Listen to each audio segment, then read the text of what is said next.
aí, minha querida? Quase combinandinho estamos aqui. Como é que fala aquela coisa chique? Tom sobre tom, né? Tom sobre tom que a gente fala aqui em português. Cerca de 13 milhões de pessoas esse é o tipo de notícia que a gente gosta de dar ênfase, né? Falar em caixa alta. Cerca de 13 milhões de pessoas deixaram de passar fome no Brasil em 2023.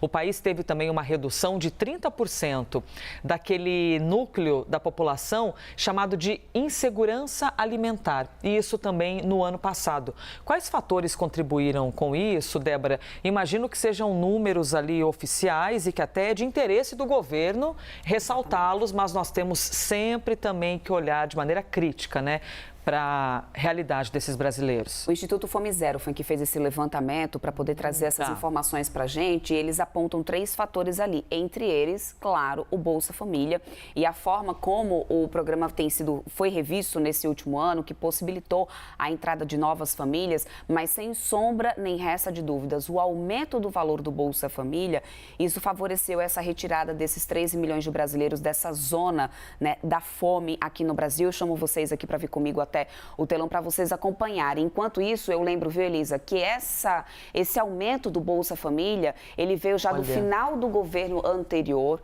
foi mantido por Lula, só que no governo Lula ele foi revisto esse programa do Bolsa Família. Então a gente conseguiu no final de 2023 com isso reduzir em 30% o número de pessoas que estavam nessa questão da insegurança alimentar, passando fome realmente. E aí os fatores, tem o aumento do salário mínimo e a gente tem falado bastante sobre isso, a massa salarial que aumentou, né, o valor do salário mínimo realmente que aumentou um pouco mais, o desemprego baixou e isso, claro, que acaba favorecendo o aumento do Bolsa Família nesse caso e também existe a questão da inflação dos alimentos. Apesar, gente, da gente estar acompanhando uma alta nessa inflação dos alimentos agora, no finalzinho do ano passado, ela caiu lá no início do ano, até meados ali do ano, porque a gente teve safras muito boas. Isso acabou favorecendo o nosso agronegócio. É claro que isso também favoreceu o preço dos alimentos para a população mais pobre. Então, inclusive, o próprio presidente do Instituto, José Graziano, ele disse que, embora ainda a gente tenha um longo caminho pela frente,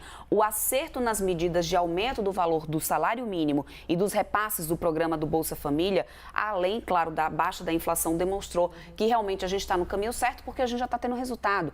30% menos é muita coisa, Elisa, no ano. 13 milhões de pessoas saindo dessa situação da fome. O ministro do Desenvolvimento também e Assistência Social Família, o Wellington Dias, ele falou também sobre isso, falou sobre esses números, disse que esses resultados, o Bolsa Família não é só, inclusive, uma transferência de renda, é uma política de vida, foi o que disse o ministro, então, diante desses resultados do Instituto Fome Zero, que, claro, alega, a gente ainda tem muito pela frente, não resta dúvidas, né, Elisa? Mas a situação da fome é um problema que é grave e que precisa ser combatido. Totalmente, recai no atendimento nos hospitais, no sistema do SUS, na saúde mental das mulheres que sofrem dentro de casa, têm de cuidar dos seus filhos, não tem dinheiro, enfim. A gente sabe que esse tipo de notícia às vezes desagrada, porque tem gente que acha que não gosta de pobre, né? Não gosta de ver quando as pessoas estão olhando para os menos favorecidos, mas estão olhando e está aí o resultado. A Débora compartilhando com a gente essa redução nessa questão tão sensível.